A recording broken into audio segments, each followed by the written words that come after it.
Xin chào các bạn đã đến với kênh Xe tải 365. Hôm nay xin mời các bạn cùng chúng tôi tìm hiểu về 10 điều cần biết về xe tăng chiến đấu chủ lực mạnh mẽ của Israel, Merkava.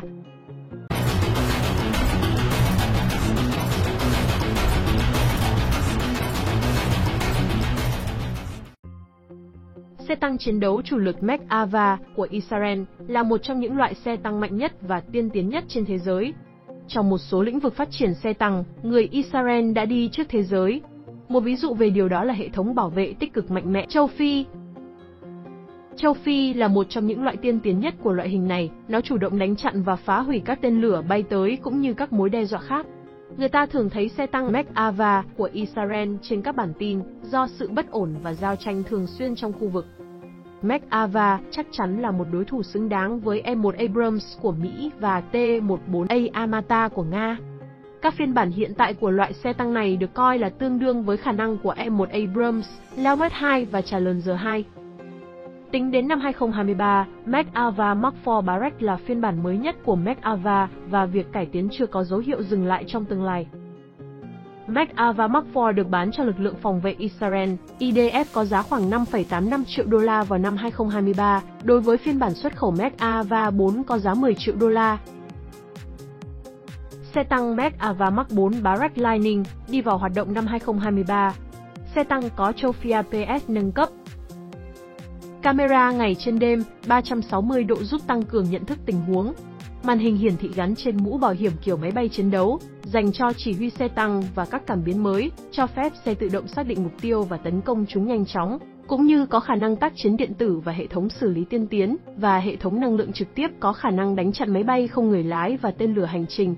Xe tăng Merkava Mark IV cũng có lớp giáp gia cố trên đỉnh tháp pháo, giúp bảo vệ kíp lái tốt hơn trước các cuộc tấn công của máy bay không người lái. Điều gì đã làm nên sự thành công của con quái vật thép khu vực Trung Đông này? Sau đây là 10 điều mà bạn cần biết về vua tăng Merkava của Israel. 1. Nguồn gốc và lịch sử. Merkava được phát triển cùng thời với xe tăng M1 Abrams của Mỹ và xe tăng chiến đấu chủ lực Leopard 1 của Đức. Nó được giới thiệu lần đầu tiên vào năm 1979 và lần đầu tiên tham chiến ngay sau đó, vào năm 1982 tại Lebanon. Do người Israel bị bao vây bởi kẻ thù, họ luôn cần có trang thiết bị quân sự hiện đại. Đồng thời, họ muốn giảm sự phụ thuộc vào nước ngoài nên quyết định tự sản xuất xe tăng trong nước. Khi mới ra đời, chiếc Merkava chưa phù hợp với tư duy của các nhà lãnh đạo quân sự thế giới. Tuy nhiên, sự thành công của xe tăng Merkava đã khẳng định tính đúng đắn trong tư duy quân sự của các nhà lãnh đạo Do Thái.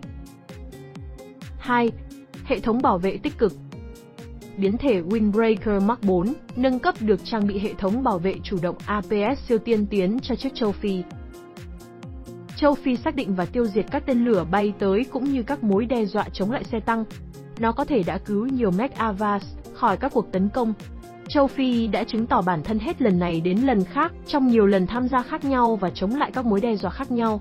Hệ thống bảo vệ chủ động châu Phi đã được đón nhận nồng nhiệt đến nỗi giờ đây người Mỹ đang lắp nó trên các biến thể mới nhất của xe tăng M1 Abrams của họ. 3. Thông số kỹ thuật. Xe tăng Merkava khá nặng với trọng lượng từ 61 đến 65 tấn, tùy thuộc vào từng biến thể. Xe tăng T-14A Armata mới của Nga chỉ nặng 55 tấn. Merkava tương tự như trọng lượng của M1 Abrams. Nó có phạm vi hoạt động lên đến 310 dặm và tốc độ tối đa 27 đến 40 dặm giờ, tùy thuộc vào biến thể. Các biến thể mới nhất được trang bị động cơ diesel V12 là mắt bằng nước General Dynamics GD883 hay MTU 883 công suất 1.500 mã lực 1.119 kW. 4. Số lượng được xây dựng và các biến thể. Gần 2.000 xe tăng Merkava đã được sản xuất cùng với hơn 300 chiếc khác theo đơn đặt hàng. Có 5 biến thể khác nhau, đó là Mark 1 với 250 chiếc, Mark 2 với 580 xe tăng, Mark 3 với 780 xe tăng và Mark 4 với 360 chiếc. Hiện nay, Israel có khoảng 600 chiếc Merkava 4. Các xe tăng Mark 1 và 2 đã được rút khỏi hoạt động tại tiền tuyến và thực hiện nhiệm vụ tuần tra, được chuyển đổi thành xe chở binh lính hoặc đưa vào lực lượng dự bị. Hiện chưa rõ số lượng Merkava Mark 5 được sản xuất tới thời điểm hiện tại. Bộ Quốc phòng Israel đã mô tả nó là xe tăng chiến đấu Merkava thế hệ thứ 5 và nó chỉ mới được chuyển giao cho tiểu đoàn thiết giáp số 52 của lữ đoàn 401 gần đây. 5. hiệu quả nhân đôi khi nó như một người vận chuyển. Mach-Ava có một khả năng đặc biệt, có lẽ duy nhất trong thế giới xe tăng hiện đại, động cơ được gắn gần phía trước với mục đích bảo vệ nhiều hơn cho tổ lái và giải phóng không gian ở phía sau. Với cấu tạo như vậy giúp xe bố trí một cửa thoát hiểm phía sau, tiện lợi cho kíp xe nhanh chóng thoát khỏi xe nếu bị trúng đạn. Việc vận chuyển đạn pháo hay các thiết bị vào xe cũng nhanh và dễ dàng hơn các xe tăng truyền thống. Ở phía sau, xe tăng Mach-Ava có thể chở binh lính và do đó có thể đóng vai trò như một xe chiến đấu bộ binh được bọc thép dày và chở quân. Ở phía sau, nó có các cửa hình vỏ sò giúp bảo vệ phía trên khi lên hoặc xuống của binh lính. Bên cạnh đó, Israel luôn coi lực lượng xe tăng là xương sống của các cuộc tiến công đối phó với chiến tranh bạo loạn, một hình thái xung đột mà đối phương phân tán, ẩn nấp ở các khu dân cư đông đúc, vào trong tư duy thiết kế của họ. Cuối cùng, nhiệm vụ quan trọng nhất là đảm bảo sự sống còn của kíp xe trong những điều kiện khắc nghiệt nhất. 6. Pháo chính. Mach-Ava bắt đầu ra đời với hai biến thể đầu tiên Mach 1 và 2, được trang bị súng bắn tăng 105mm. M64, L71A, loại súng này hiện đã được thay thế bằng súng IMI 120mm do Israel sản xuất trong nước. Đó là một kỳ công về kỹ thuật mà người Israel đã cố gắng sản xuất súng của riêng họ. Để minh chứng cho điều đó, Leopard 2 của Đức, M1 Abrams của Mỹ, K1A1 của Hàn Quốc và xe tăng chiến đấu chủ lực Tai-90 của Nhật Bản đều sử dụng súng Rheinmetall L44 do Đức thiết kế. 7. Lịch sử chiến đấu. Xe tăng Mach-Ava đã có lịch sử chiến đấu sâu rộng. Kể từ khi được trang bị hệ thống bảo vệ chủ động châu Phi, nó ít bị thiệt hại và tổn thất hơn nhiều.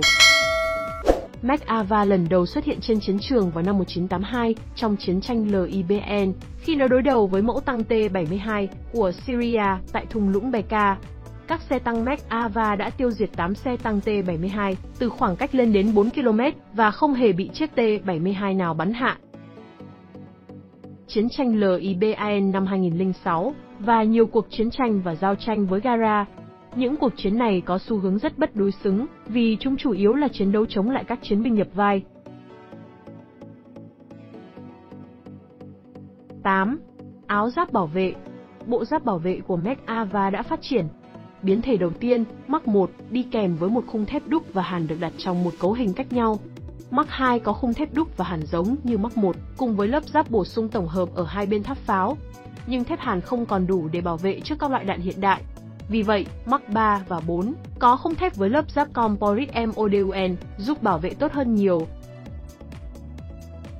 Một công nghệ quan trọng cũng được đưa vào phiên bản Mach 3, đó là hệ thống cảnh báo tên lửa chống tăng có điều khiển dẫn đường bằng laser. Khi có tín hiệu laser chiếu xạ vào xe tăng, hệ thống bảo vệ sẽ tự kích hoạt như xả khói mù hoặc phóng đạn khói, che mắt hệ thống dẫn bắn của tên lửa đang ngắm tới. Hệ thống cảnh báo làm giảm đáng kể khả năng bắn phá thành công bằng tên lửa chống tăng dẫn đường bằng laser. Mach-Ava 5 là phiên bản cải tiến của Mach-Ava 4, nhưng được tích hợp thêm các công nghệ và cải tiến mới nhất, bao gồm cả trí tuệ nhân tạo AI, giúp tăng khả năng phòng thủ cũng như tăng khả năng sát thương của phương tiện. 9. Màn hình gắn mũ bảo hiểm. Người Israel đã thử nghiệm hệ thống hiển thị gắn trên mũ bảo hiểm Iron Vision, hệ thống đầu tiên trên thế giới dành cho xe tăng. Nó đang được sản xuất bởi công ty quốc phòng Israel Elbit. Công ty cũng đã sản xuất hệ thống mũ bảo hiểm cho F-35. Nó nhằm cung cấp cho phi hành đoàn một cái nhìn 360 độ về môi trường xung quanh xe tăng, cải thiện hiệu quả hoạt động, giảm thời gian phản ứng của phi hành đoàn và do đó tăng độ an toàn và nhận thức tình huống. 10. Nhu cầu của Israel. Quân đội Israel luôn trong tình trạng chiến tranh liên miên hoặc có nguy cơ xảy ra chiến tranh, vì vậy họ cần một loại xe tăng chiến đấu chủ lực hoạt động tốt. Xe tăng cần có khả năng tham gia một cuộc chiến tranh thông thường chống lại các nước láng giềng. Đây cũng phù hợp với bối cảnh địa chính trị và quy mô đất nước Israel tại khu vực Trung Đông luôn phải đối mặt với sự thù địch của các nước Ả Rập, đòi xóa bỏ nhà nước Do Thái. Ngoài ra, nó cũng được yêu cầu để có thể chống lại chiến tranh không đối xứng và chiến tranh đô thị. Do đó, các yêu cầu của Israel khác với các quân đội phương Tây khác. Hầu hết các xe tăng khác trong khu vực đều là xe tăng cũ của Liên Xô như T-72.